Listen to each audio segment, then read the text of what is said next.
gift cards to YouTube subscribers just as a fun celebration for launching this new YouTube channel and supporting the show. So anyway, without further ado, let's get into this juice. You're going to love this conversation.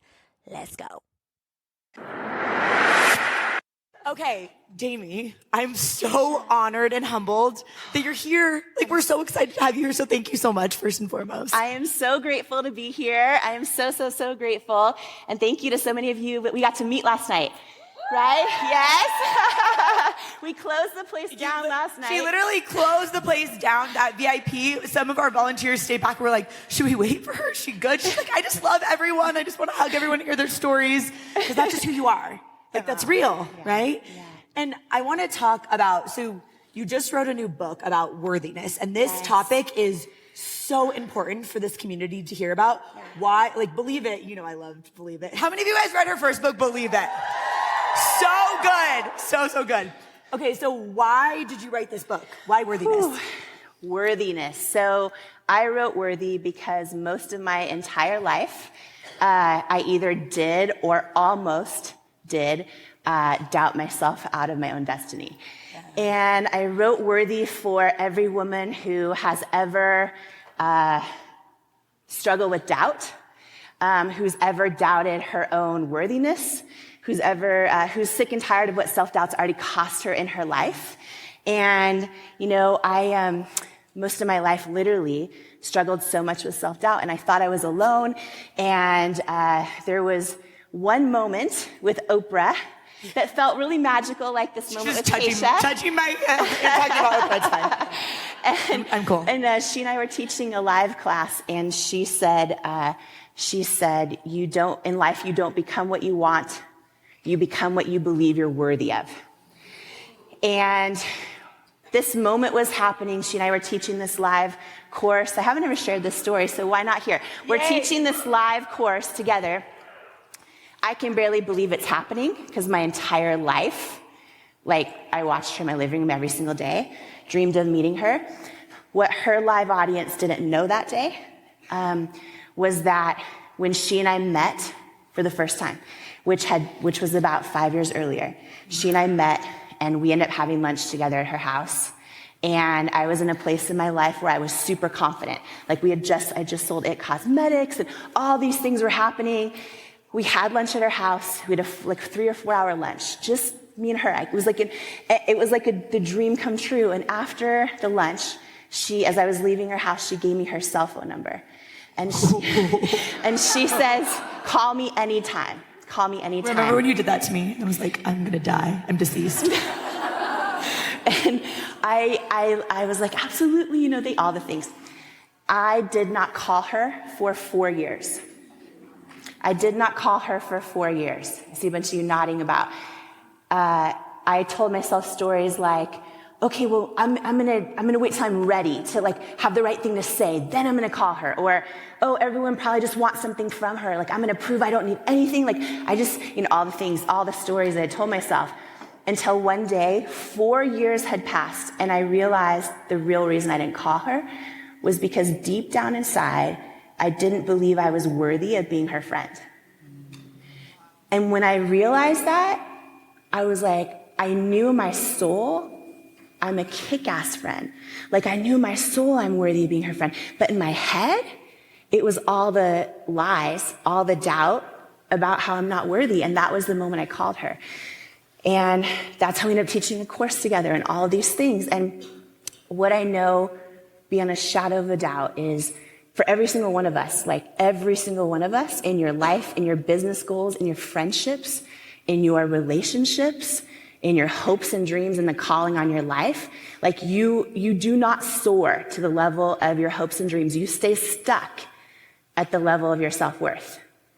And you don't rise to what you believe is possible. You fall to what you believe you're worthy of.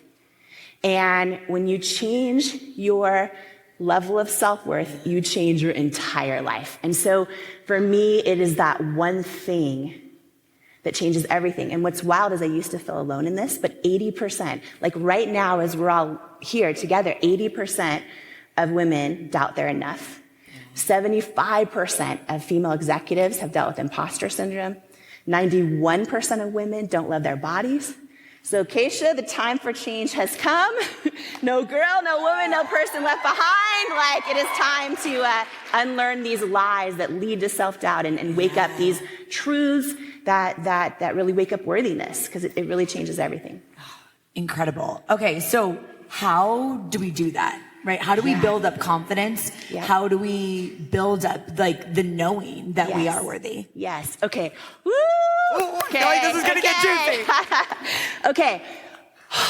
Biggest epiphany. So when I wrote Worthy, there's 23 tools. It's super tough. Like, believe it was my story of how I learned to believe I was enough and build it and all that. Worthy is literally the playbook on how do you build self-worth. Yeah. And here is one of my favorite chapters and biggest life-changing moments for me.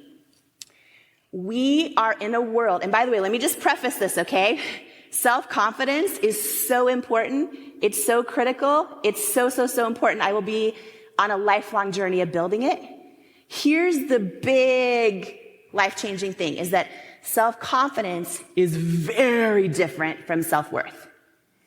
Okay, so self-confidence and self-worth, we always think they're similar. And our whole lives and almost every advertisement and almost every well-intentioned friend and family member reinforces that if we just build self-confidence and do all the things that build self-confidence, then we'll be happy. Then we'll be enough, right? And let me explain the difference just for a moment. So self-worth is the deep, internal knowing that you are innately valuable, worthy of love and belonging, exactly as you are. Not as you achieve, not as what's happening around you in the outside world, not as your past, not as your future. Self-worth is knowing you are enough and valuable and worthy of love and belonging, exactly as you are, exactly as you were born, exactly as you were made.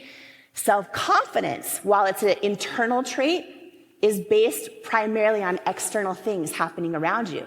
So, if you're winning or losing, how well you're keeping promises you make to yourself, how you compare yourself to others, how you assess your own skills and abilities, your willingness to try and go for it, all those things are important. Those all build self-confidence, but they all fluctuate. Most all of them are out of your control. They all rise and fall. Right? And right now, every advertisement you see, even a lot of conferences you might go to where you overcome limiting beliefs, all these things, they're focused on these things like, okay, if I can just go for the thing, if I just get that one thing. And let me ask you, Keisha, everyone here, have you ever wanted this big goal or this big thing in your life, whether it was in your business or in your career, or maybe it's like getting married or having the white picket fence or kids or getting six-pack abs, right? Whatever that goal is, have you ever gotten that goal and then you get it and you think it's the thing that's going to finally make you fulfilled, and you get it and maybe you feel happy for a few months or a few hours or a few days or a few minutes, and then all of a sudden you're back to feeling like something's missing in your life. How many of you have experienced that? Like the entire, right? Where you finally get the thing and then you're like, wait a minute, but why do I still feel like something's missing? Yeah. It's because when you achieve and you go after these things, it's so important to build self-confidence. It's important for growth in your life. But when you hit that next level, you do the next thing, you get the goal, all of those things build a whole lot of self-confidence, but none of them build self-worth. None of them do.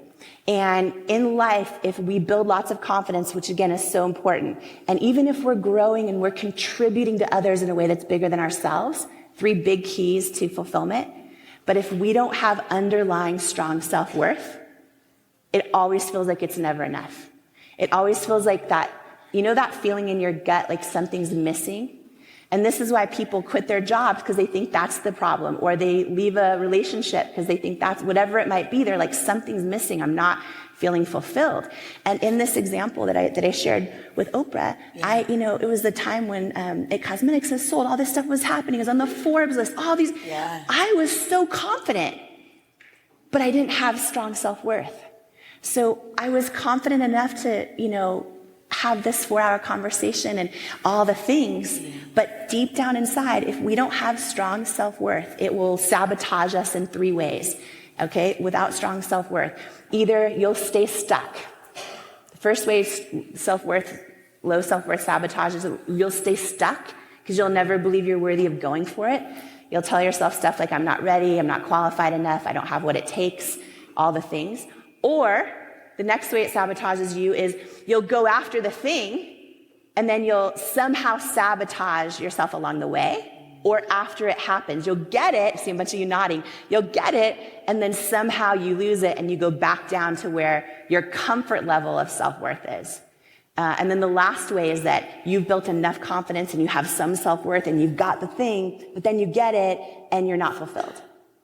So that core, self-worth is like the foundation and self-confidence is the house we build upon it. Yeah. And your house is only ever going to be as strong as the foundation, So building self-worth, which is so different, is so important, as is self-confidence and growth and contribution. But building that rock solid core of self-worth is so key. And I want to say that this is a lifelong journey, and so today I'll share some different tools and we'll go deep into one of them together.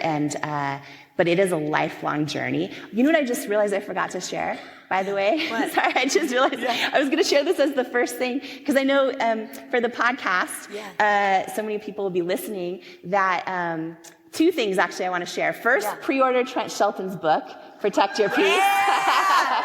Trent Shelton in the back. I see Trent right there.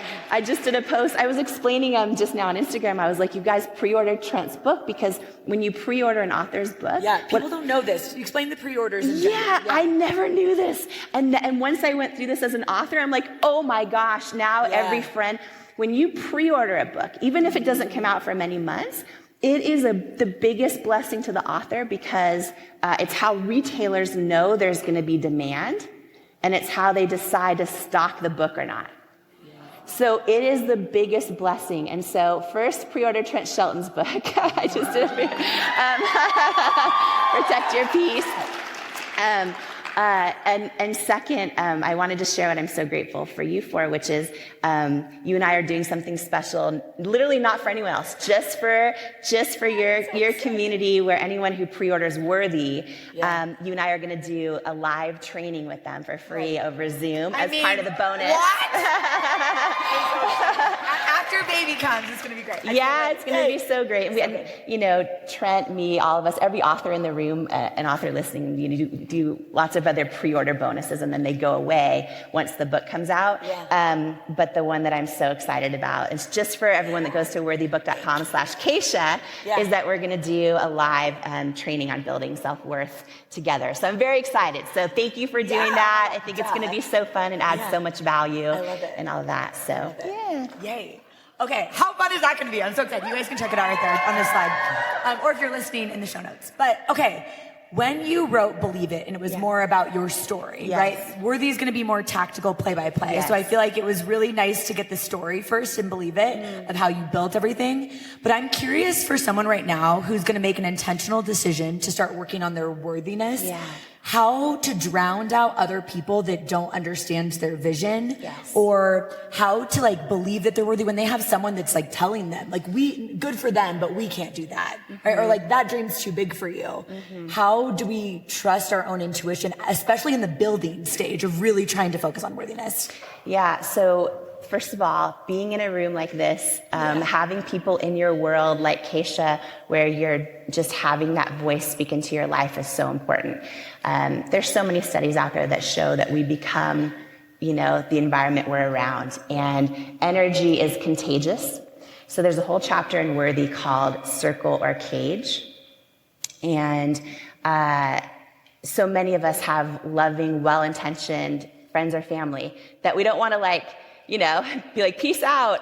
But, I don't know about many of you in the room. Raise your hand, actually, if you're sort of the one in your family, or one of just a very few who is, who has a feeling and a knowing that sort of more is assigned to your name in this lifetime. and you're the one and you don't really have other, it's at least 3/4 of the whole room, right? So that's the first thing to know is you're not alone. I was adopted the day I was born, and as a result of being adopted, I have 5 different families. And growing up, I was actually, no, I'm not still, but I was the first in my late 20s to ever even go to therapy. Like, no one talks about stuff. You either sweep it under the rug or you pretend it doesn't exist. And I remember being the first to go to therapy, knowing like, oh, I need this. Like, you know what I mean? And I feel my whole life, from the time I was little, just that I would have these ideas and I would share them. And so many people who love me and who are good people in my families, they did not get it. And they would call me names like, oh, you're the crazy one. They'd always say to me, you have these big crazy dreams. You're the crazy one. You're odd. You're strange. You're different. And when I went to therapy for the first time, one thing that eventually came up was I was like, am I crazy? Because my whole life, I feel like I don't quite belong. I feel like I either have to dim my light to make everyone comfy around me or, all those things. And we all at our core crave love and belonging. So it's very easy to do that, right? And I remember her saying, no, you're not crazy, but I'm really glad you're here. And she said, when we are the first in our families, whether it is to love differently, vote differently, believe, in faith in a different way, or just actually authentically step out as who we are. When you're the first, you can feel isolated, you can feel lonely, you can feel like something's wrong with you. And I remember after this session I had with her, I had this huge aha moment where I'm like, and it was like this light bulb that was so hot, it just burst. I realized, oh, I'm not crazy, I'm just first. Oh. Right? One more time for the people in the back. Yes. You are not crazy. You're just first. And when you are, and by the way, even if you're one of the few that says, oh, no, I've always been accepted for who I am in my family. They always celebrate me and my friends and all that. When you are actually showing up authentically in this world as who you truly are, by definition, you are first. There has never been another you before. There will never be another you quite like you. There's literally only one of you in the entire universe. And if you actually make the decision to show up as who you authentically are, whether it's in how you post online, whether it's in, have you ever seen another Keisha in your life? Right? And look what happens when you show up as who you truly are, right? The good parts, the bad parts, the quirky parts, the odd parts. It is the only way to have a true human connection. And by the way, one of the most critical tools in building self-worth is to embrace who you truly are and show up that way. And when you do that, there's literally no one else like you in the world. So whether it's through your business, your ideas, your friendships, your relationships, don't be surprised if you feel a little bit lonely or like you don't always belong or like people don't quite get you because you're first, right? And you just look at our genetics. There's only, there's no one else in the world that has your tongue print. We all have a unique tongue print and unique fingerprints, the iris of your eyes. If you actually track your heartbeat, there's no one else in the world that has your exact rhythm of heartbeat, right? And now you go deeper and you talk about your emotions and your feelings and your experiences. No one in the world has those. So when you are who you truly are, you are first. And anytime you run into, even just building at cosmetics, a number of people that said, this is never going to work. And there were moments where I had to tell myself, okay, I'm not crazy, I'm just first. I'm just first. And in building your self-worth, it's so important to know that even the things that you feel are odd or quirky or wrong with you are actually the things most right with you. And so whoever needs that word today, think about those words anytime you're like, why doesn't this person get me? Not crazy, you're just first. I hope you're loving this conversation with Jamie. I just wanted to pop in here and give a little bit more context to the fact that Jamie is releasing a new book called Worthy that, like, if you read her last book, believe it, it was incredible. But this book is really about helping you just believe that you're worthy and actually transforming your life, because you can have all the big dreams and goals and the things that you want to do, but if you don't believe that you're deserving of it, you're never going to get yourself there. So this book is going to be incredible, and it's available for pre-order right now at the time this episode is released. But what's so cool that Jamie offered to do is her and I together are going to do a Zoom call with you and anyone else in the Empower Her community, just the Empower Her community that pre-orders her book. And you can ask her any questions that you want. It's going to be a super high vibe, fun webinar. We're doing it in early 2024 for anyone that's pre-ordered the book. So if you head to worthybook.com/Keisha and pre-order the book there, then you'll be the first to get the link when all of that comes out, all the details about it. And I mean, it's just so cool too, because Jamie is not only an incredible author, and I think this content is going to be life-changing for you, and you'll get to be on this free exclusive Zoom call. But in addition, all of the proceeds from her book are going to charity, because that's just the type of human that she is. And I really want to support her, because if you're loving this conversation, you can imagine how juicy her book is going to be, right? So head to worthybook.com/Keisha, pre-order your book there, and you will get the link to join us on that exclusive Zoom call in early 2024. All right, let's get back into the show. So good. Oh, I need that like on a bumper sticker and a shirt everywhere. Okay, so what about the women in this room or listening into this podcast that are struggling with these like people-pleasing tendencies? And the narrative that they have in their head is like, I want to go do this thing. I want to be the first to go to therapy. I want to have an exceptional marriage. I want to build a business, but I'm worried about, quote unquote, leaving someone behind, right? How do we navigate that from a worthiness perspective and even just like still continuing to go for it to build up that belief in ourselves? People pleasing is such a thing. Yeah. And raise your hand if you can identify with that. People pleasing tendencies? Okay, yeah. People pleasing tendencies. Yeah, this is such a thing, and especially for girls and women, but 40% of men are people pleasers. Over 50% of women are people pleasers. And the most tricky thing about this is that when you please everyone else around you, there's a famous quote that says, when you please everyone else around you, you try to make everyone else love you, but you end up not loving yourself, right? So it is a question. People pleasing, and this is hard because all of us have instincts of also wanting to be kind and celebrate and uplift others. And I think you can do that. And the question is, how do I do that? And where's my boundary in doing that where it doesn't cross the line of betraying myself? Because people pleasing is really a choice of where is that line for you when it ends up betraying who you are. Because in that case is when you're making someone else feel good. But when you're doing that, you're actually not forming real connection. Because even if people don't realize it's inauthentic, they sense it. And there'll be a barrier of disconnection between who you're people pleasing, and they'll feel it. And a lot of us have been in friendships where we just do this, or family member, we just do it, but we never actually feel a true connection with that person. You can't get truly, truly close with another person if you're people pleasing for them all the time. And you also can't be seen. You can't be seen when you're betraying yourself to make someone else happy. So this is a really tricky thing for people to navigate. Especially because we learn that our voice alone and who we are alone isn't enough. And I'm going to talk especially to girls and women right now, or people who identify that way, is from the time we are little, we're taught, first of all, just look at every cartoon and every story, we're taught that on our own, we're not enough. We need to be rescued. And we need someone to, we're going to be in a deep sleep until someone comes in and Prince Charming comes and kisses us. And then we wake up. We're going to lose our voice, and it's not going to come back until Prince Charming comes and kisses us and falls in love with us. Oh, no. And then we get our voice back, right? And we need him to rescue us. And let me just go a step further, y'all. We didn't come here to play small and empower her. Let me go a step further. And let me preface this by saying mentorship has been the biggest blessing in my life. The people I mentor, I get the most fulfillment and purpose out of.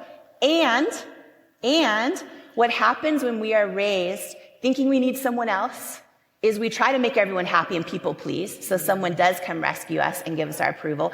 And then we are now adults. We are adult women who, instead of thinking we need Prince Charming, although some of us still do, a lot of us still do, we think we need the relationship to be enough on our own. We also now think in our businesses, that if we don't have a mentor, we're not enough on our own. And when I get the right mentorship, then, okay, so it's also, while mentorship is so valuable, and I will pursue it the rest of my life. And when I listen to Keisha's podcast, when I'm around women, last night, so many of us talking, right? I love mentorship as a two-way street from all of us. It's so powerful. And here's the difference, okay? I just want to share this. And I talk about this in Worthy a little bit because, mentorship has been such a blessing, but you do not need it. You have everything you need inside of you. You have everything you need inside you, and we learn not to trust it, right? So the shift I've made, and I believe this is one of the keys on how It Cosmetics became $1 billion business, is the blessing of mentors in my life, and I pursued them. Oh, let me just take a step back. I'm gonna get fired up. I never had anyone show up and be like, can I be your mentor? No. Like, everyone was telling you no. Yeah, everyone is. And so the amount I pursued mentors, and what I learned quickly is that, and mentors are used to someone wanting something from them, right? So the approach I took in that was like, how can I serve them? How can I be of service to them? And so when I would reach out to mentors, I'm like, can I bring you coffee? Or this is a beautiful saying, it inspired me. I hope it adds value to you. Like whatever it was. Can I bring you coffee? Can I bring you lunch? Like all the things. I would tell them that whatever they shared with me, if they were willing to mentor me, it's not stopping with me. Like, I'm going to share that with so many other women. And I tried to give them the things mentors need are free. It's just most people approach them saying, will you do this for me? Yeah. Can I pick your brain? Can you give me an hour? It's all like that. And the way I got some of the most incredible women in my life as mentors was like, how can I serve them? And this was a persistent pursuit. But what I wanted to say really fast is I believe so strongly in the power of mentorship. And if you're blessed enough, which you are because you're in the room or listening to the show, to have someone like Keisha in your life as your mentor, and you're blessed enough to have that, what I want to just encourage everyone to do is, then that's life-changing. If I didn't have the mentors in my life, oh my gosh, it would have taken me so much longer on the journey, and I still pursue them, right? I would have made so many more mistakes, all those things. But here's the differentiator.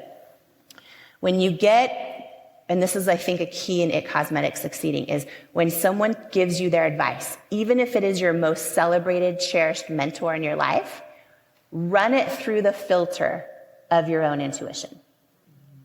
Run it through the filter of your own intuition. And that might look like getting still and meditating about it. It might look like prayer, if you're someone that practices faith.